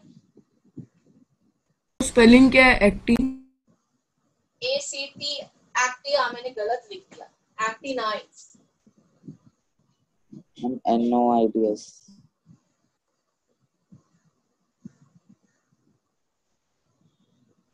मैम नॉइड्स है या नाइट्स ही है. नाइट है. NID. ओ हटा दो. एक्टिनाइड्स है. तो देखो हम कहाँ तक आ गए. हमको पता है 18 वर्टिकल ग्रुप्स है, 7 हॉरिजॉन्टल पीरियड्स है, और हर पीरियड में कितने एलिमेंट्स है. Once you know the number of elements present in each period, I'll teach you a trick. That trick will allow you to write the atomic number of elements in any family. जैसे यहाँ पे अभी देखो जो number of element present है वो 2, 8, 8, 18, 18, 32, 32 है. तो हीलियम में मुझे 8 ऐड करना है. I get the number of the next member 10. 10 plus 8 is 18. 18 plus 18 is 36. 36 plus 18 is 54. 54 plus 32 is going to be your 86. And 86 plus 32 is 118. And this works in any family. You can check here. 9 plus 8 is 17. 17 plus 18, 35. 35 plus 18, 53. 53 plus 32 is 85. And 85 plus 32 is 117. तो किसी भी family का atomic number आप आसानी से लिख सकते हो अगर आपको ये पता है. 288, 18, 18, 32, 32. These are called as matching numbers. इनको मैजिक नंबर्स कहते हैं. तो ये मैजिक नंबर के डिफरेंस से अगर कोई भी एलिमेंट आपको मिल रहा है इसका मतलब वो सारे एलिमेंट एक फैमिली में है. और अगर एक फैमिली में है, एक फैमिली का मतलब क्या है? What is the whole meaning of calling it as halogen family? All the members present in this vertical group have similarity in property. इनके प्रॉपर्टीज सिमिलर है. तो इससे दो चीजें होगी. आप एटॉमिक नंबर लिख पाओगे और आप कोई भी 2-4 एलिमेंट दे दिया आपको तो आपको समझ में आएगा कि वो एक फैमिली में है या नहीं.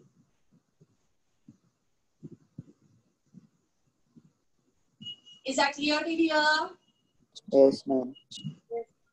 Chalo, I'm putting some more elements.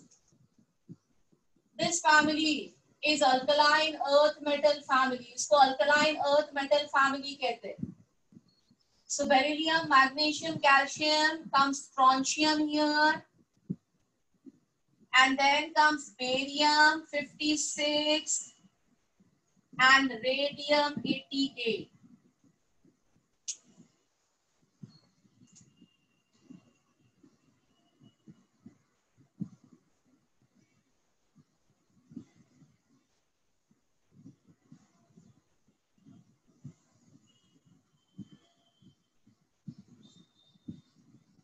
ये आपका अल्कलाइन अर्थ मेटल का फैमिली है। तो you will see in periodic table extremely left hand side पे जो दो फैमिलीज है, दोनों मेटल्स है, दोनों हाईली रिएक्टिव मेटल्स है। ये बीच के जो 10 ग्रुप्स है,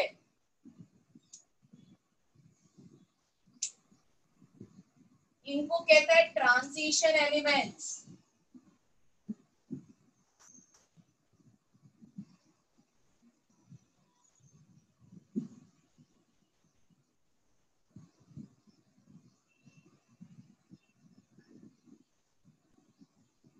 As their properties are coming in transition between metals on left hand side and there are non-metals on right hand side, और इनके प्रॉपर्टीज इन बिटवीन आते हैं।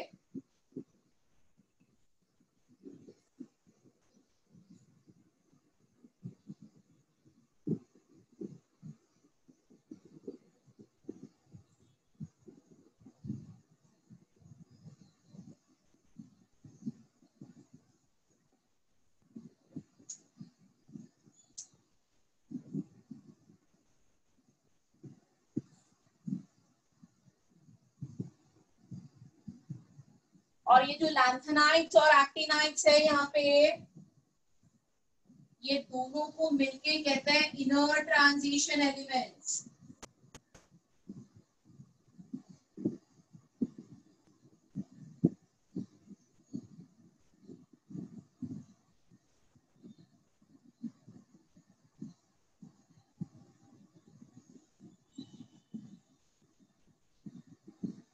तो ये जितना मैंने रेड मार्कर से लिखे हैं ना एलिमेंट्स, इतने तो आपको फिलहाल पता होने चाहिए। ब्लैक वाले एट दिस स्टेज आप भूल सकते हो, पर जो रेड वाले एलिमेंट्स अब तक लिखा है इतने पता होने चाहिए। ब्लैक वाले आप एट दिस स्टेज ऐसे भूल सकते हो।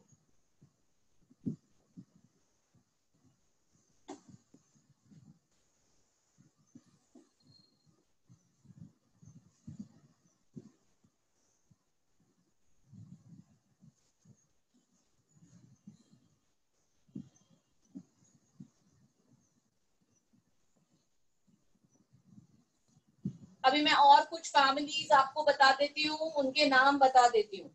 तो ये जो ग्रुप 13 है, इसको कहते हैं boron family, name after boron, the first element,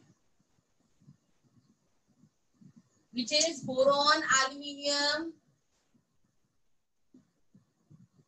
gallium, indium, thallium, and here will be 113. 113 नहीं पता। Element 113, unearned tritium. So this is 31. Now see how to write the atomic numbers. ये 31 है, तो इसको इसमें मुझे 18 ऐड करना है, ये हो गया 49. ओके, इसमें मुझे 32 ऐड करना है ना, तो ये हो गया 49 plus 32. This will be 81 and 81 plus 32 is 113. किसी भी फैमिली में आप नंबर ऐड कर सकते हो। मैंने इसको रेड से नहीं लिखना, ब्लैक से लिख देती हूँ, because at this stage you can forget this. मैं लिख रही हूँ, so gallium, indium, thallium, unearned tritium. 31, 49, 81. Next family is carbon family.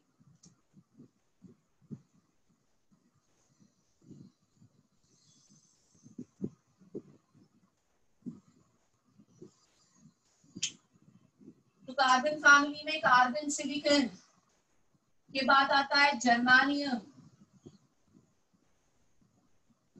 Tin, lead and unearned quaternary.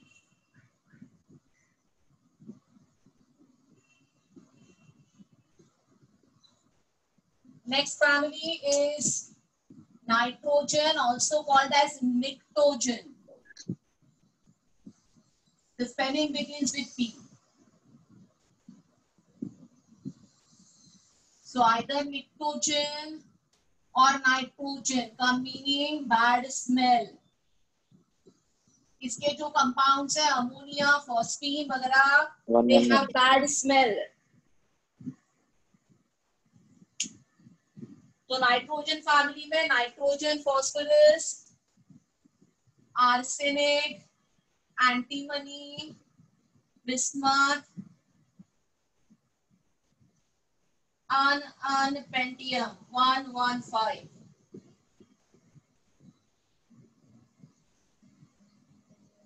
उसके आगे की फैमिली इज ऑक्सीजन या चाल्कोजन.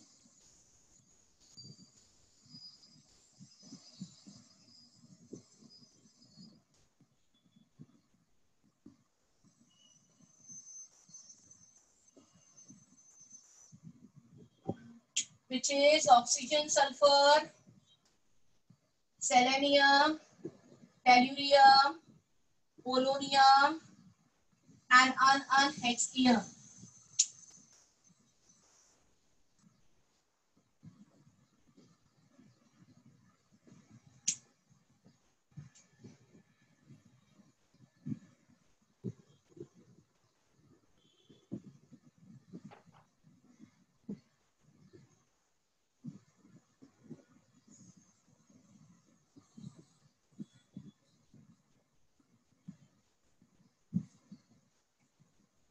क्या तक क्लियर है सब लोग?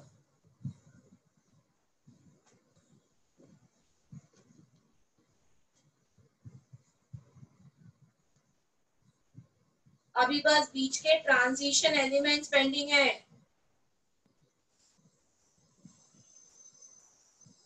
वो भी मैं आपको बता देती हूँ.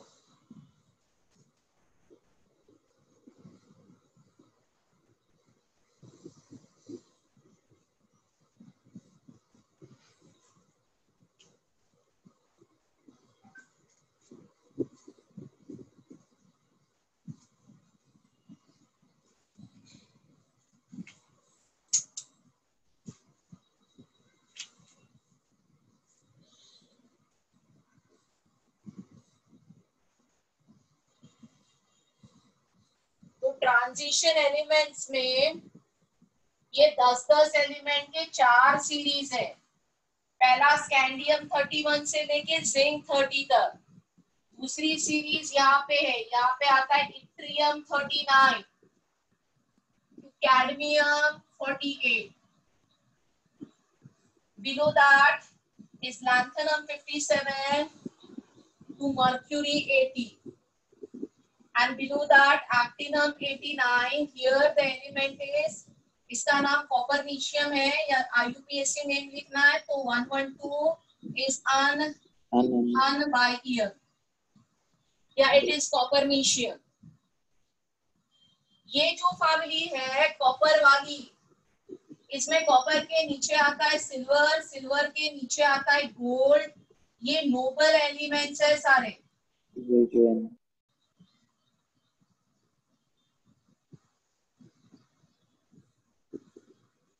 और इस फैमिली को कहता है कॉइनेज मेटल फैमिली. इससे करेंसी के कॉइन्स बनाए जाते थे.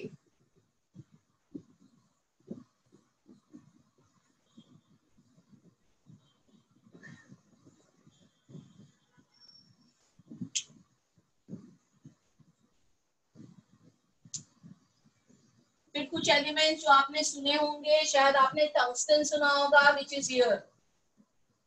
सुना है टंगस्टन? Yes. जिसका मेल्टिंग पॉइंट हाईएस्ट है, highest melting metal. Then you might have heard of platinum, a noble metal like gold. बाकी मैं लिख देती हूँ. So titanium families, titanium, zirconium and hafnium. Here यहाँ पे देखो 57 के बाद में 72 आ जाएगा atomic number, as there are 14 elements given a position there. Vanadium के फैमिली में आता है नियोबियम एंड टैलियम. तो ये जो ब्लैक पेन से मैं लिख रही हूँ, इनका लोड अभी आप नहीं ले लो, मैम वो टेंटलम है ना, TA। TA is thallium. Ma'am tantalum है। Tantalum.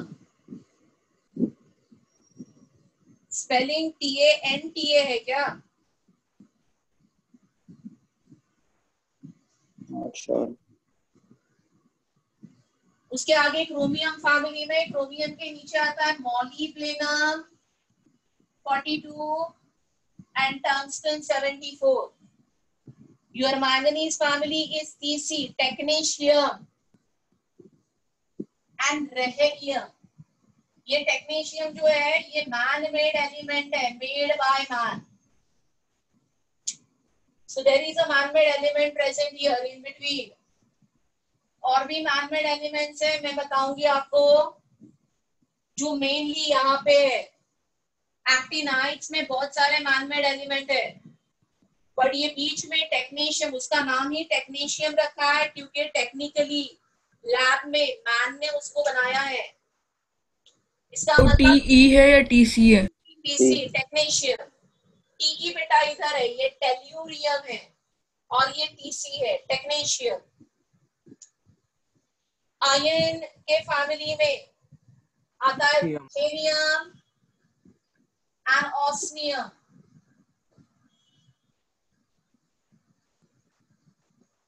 And cobalt families rhodium and iridium.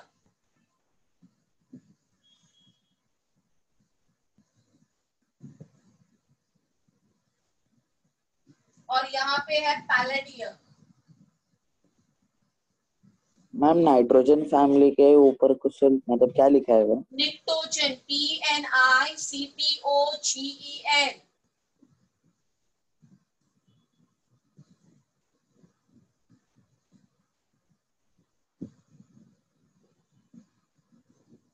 अभी बस लास्ट पीरियड पेंडिंग है जिसमें मैं IUPAC नेम्स लिख रही हूँ. 104, 105, 106, 107. ये जो नंबर है इससे लिंक्ड नेम्स है, ये मैं सिखा दूंगी आपको कैसे लिखने हैं. तो ये आप सब आसानी से याद रख सकते हो. नंबर याद है तो नेम याद हो जाएगा. ये है अननिल क्वाडियम, अननिल पेंटियम, अननिल हेक्सियम, अननिल सेप्टियम, अननिल ऑक्टियम, अननिल एनियम, अननिलियम. तो ये नॉमेनक्लेचर सिखा दूंगी आपको मैं अगले लेक्चर, तो आप भी कॉन्फिडेंटली लिख सकते हो.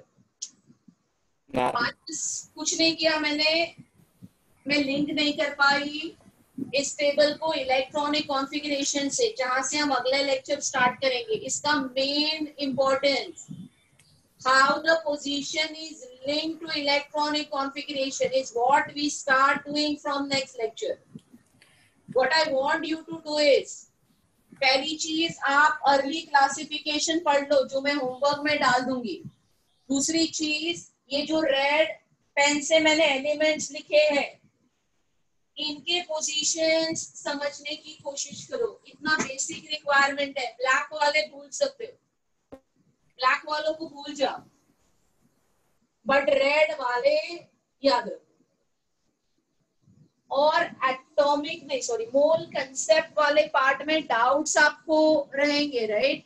तो मैं अगले लेक्चर, आज हो जाता था अगर मुझे वो एटॉमिक वाला पार्ट नहीं पढ़ाना पड़ता तो मैं अगले लेक्चर के डाउट्स डिफाइन करती हूँ आपको. उतना होमवर्क आप मोल कंसेप्ट का कर लीजिए. सो असाइनमेंट आई थिंक 10 के डाउट्स पेंडिंग है और 11 के पेंडिंग है. यस और नो? Yes ma'am. यस. और देखो मॉड्यूल में मैं स्पेसिफिकली बता रही हूँ, मॉड्यूल ओपन करके बताती हूँ मैं कहाँ से डाउट्स करूंगी. तो आप मॉड्यूल का वो वाला part, still you have 1 week, अगर आपने अब तक नहीं किया है तो कर लो, क्योंकि पीरियोडिक से कोई न्यूमेरिकल वाला होमवर्क है ही नहीं. ना ही मैं पीरियोडिक की असाइनमेंट डाल रही हूँ आज, अगले लेक्चर से डाल दूंगी, आज नहीं डाल रही हूँ. ठीक है? तो पीरियोडिक का कोई असाइनमेंट वाला होमवर्क या मॉड्यूल का होमवर्क आज मार्क नहीं हो रहा है. बट जो हमारा मोल का स्टोरी चल रहा है उसमें मैं आपको एडवांस के एक्सरसाइज का होमवर्क देती हूँ। तो अभी मेरे डाउट रिवर्स पैटर्न में स्टार्ट होंगे। मैं आपको रिवर्स पैटर्न में डाउट करवा रही हूँ। फाउंडेशन बिल्डर के डाउट नहीं करूंगी मैं अभी, मैं पीछे से आऊंगी डाउट करते करते। So I want everybody to attempt. Let me get the page number.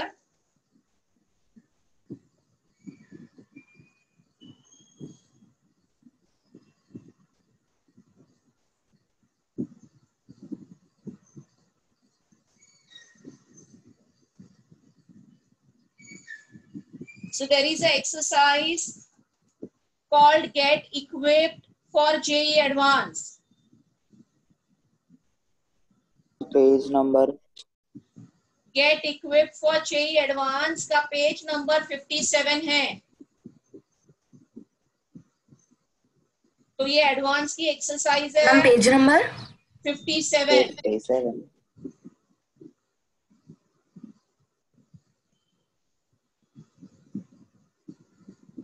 Ma'am हाँ बोलो। मैम इसी में जो एलिमेंट्स 104 to 118 है, हाँ इनके ऑफिशियली आईयूपीएससी ने नेम्स डिक्लेयर कर दिए हैं। हाँ, ये जो लिखे है ये आईयूपीएससी नेम्स है। नहीं मैम, ये अभी नहीं है, क्योंकि ये जो थे वो 2016 के पहले थे। अभी ऑफिशियली नए नेम्स डिक्लेयर कर दिए हैं।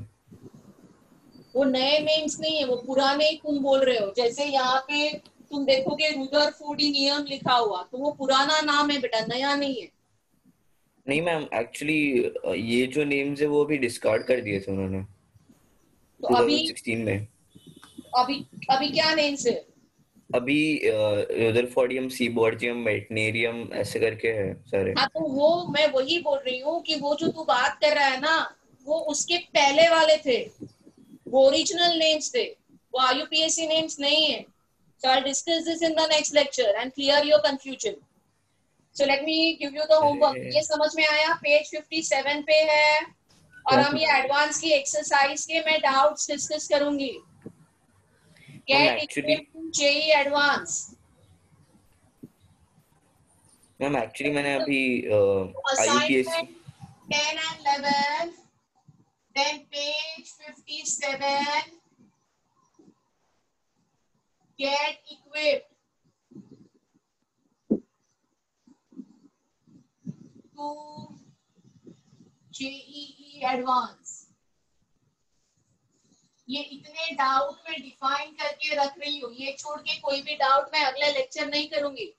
मैं हर लेक्चर एक वीक पहले आपको डाउट डिफाइन करके दूंगी। वो एक्सरसाइज के मोल कंसेप्ट के हम डाउट डिस्कस करते रहेंगे। तो you see to it that you finish that and you will ask me doubts. Is this clear? Mole concept वाला part.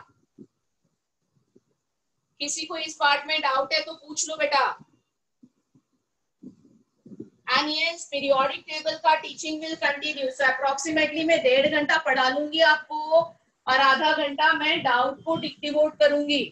And I will proceed this way after this, so that the topic keeps on happening. Plus your doubts also can get clear. So any suggestions, anything you want to discuss with me?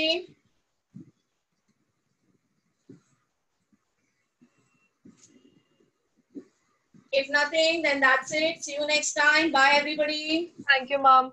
Thank you, ma'am. Thank you, ma'am. Ma'am आपने मोल concept का assignment 11 आज डाला है? नहीं बेटा, मैंने last week ही डाल दिया। मैम एक्चुअली मिला नहीं मुझे साइट पे, इसलिए। मिलना चाहिए, मैंने लिंक भी डाल दिया होगा आपके ग्रुप में। आई एम वेरी श्योर। असाइनमेंट 11 का नहीं डाला है। अच्छा, अभी डाल दूंगी। असाइनमेंट 11 वो लॉस करवाए थे ना केमिकल कॉम्बिनेशन के। हाँ मैम, साइट पे है। आई एम वेरी श्योर, मैंने डाला है, मैंने देखा भी है बेटा, चेक करो। साइट पे अगर है। नहीं है तो मुझे पिंग करो, मैं आपके ग्रुप में अलग से डाल साइट पर है, आपने ग्रुप में नहीं रखा है। हाँ, वेबसाइट पे श्योर होगा।